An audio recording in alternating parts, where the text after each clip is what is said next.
ଆସନ୍ତା 19 ତାରିଖ ଚଳିତ ବର୍ଷର ରକ୍ଷାବନ୍ଧନ ଉତ୍ସବ ପାଳିତ ହେବାକୁ ଯାଉଛି। ଏ ଦିନଟି ହେଉଛି ଅତି ଶୁଭ ଦିନ, କାରଣ ପ୍ରଭୁ ବଳଭଦ୍ରଙ୍କର ଜନ୍ମ ଉତ୍ସବ।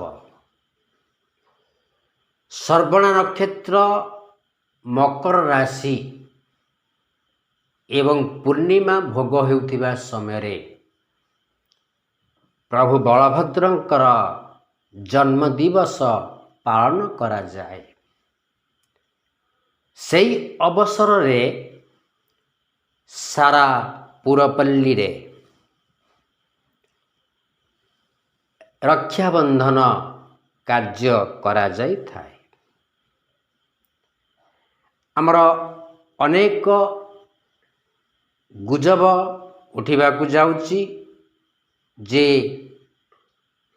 ଭଦ୍ରାକାଳ ଯୋଗୁଁ ଏ ଦିନ ଭାଇ ହାତରେ ଯଦି ଭଉଣୀ ରାକ୍ଷୀ ବାନ୍ଧେ, ସେ ଭାଇର ମୃତ୍ୟୁ ଘଟିଥାଏ, ବିଭିନ୍ନ ପ୍ରକାରର ଅସୁବିଧାର ସମ୍ମୁଖୀନ ହୁଅନ୍ତି।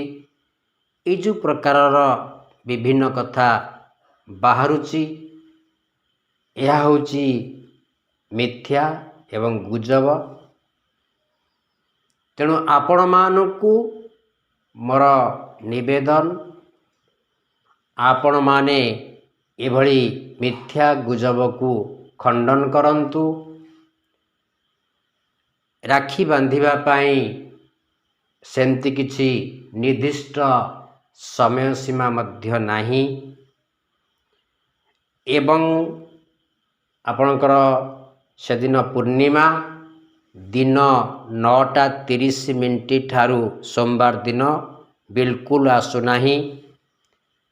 ପୂର୍ଣ୍ଣିମା ଆସୁଛି ତା ପୂର୍ବ ଦିନ ରବିବାର ରାତି 3:13 ଠାରୁ ପୂର୍ଣ୍ଣିମା ଆସୁଛି ଏବଂ ସୋମବାର ଦିନ ବା 19 ତାରିଖ ଦିନ ରାତି 12:16 ପର୍ଯ୍ୟନ୍ତ ପୂର୍ଣ୍ଣିମା ଭୋଗ ରହିଛି।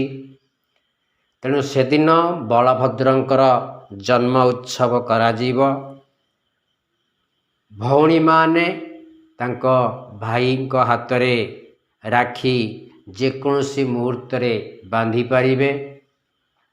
ସେଥିପାଇଁ କୌଣସି ନିର୍ଦ୍ଦିଷ୍ଟ ସମୟ ସୀମା ବା ଶୁଭବେଳା ନାହିଁ। ଯେଉଁ ଭଦ୍ରାକାଳ ବୋଲିକିନି ଗୁଜବ ଉଠିଛି, ତାହାକୁ ମୁଁ ଖଣ୍ଡନ କରୁଛି ଏବଂ ଏ ବିଷୟରେ ମଧ୍ୟ କୌଣସି ଜ୍ୟୋତିଷ ଭିତ୍ତିକ ପ୍ରମାଣ ମଧ୍ୟ ନାହିଁ।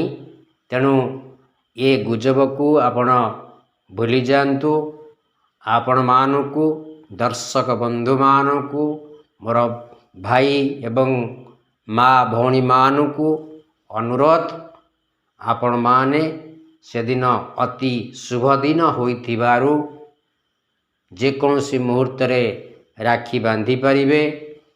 କିନ୍ତୁ ରାକ୍ଷୀ ବାନ୍ଧିବା ପାଇଁ ମନେ ରଖନ୍ତୁ, ସବୁବେଳେ ଭାଇମାନେ ପୂର୍ବ ମୁଖା ହୋଇଥିବେ, ଭଉଣୀମାନେ ପଶ୍ଚିମ ମୁଖ କରିକିନି ତାଙ୍କ ହାତରେ ରାକ୍ଷୀ ବାନ୍ଧନ୍ତୁ। ଭାଇମାନେ ଉତ୍ତର ମୁଖା ହୋଇଥିବେ ଏବଂ ଭଉଣୀମାନେ ଦକ୍ଷିଣ ମୁଖା ହୋଇ ରକ୍ଷାବନ୍ଧନ କଲେ ଏହା ଅତୀବ ଶୁଭ ଏବଂ ଭାଇମାନଙ୍କର ଭବିଷ୍ୟତ ଉଜ୍ଜଳମୟ ହୋଇଥାଏ।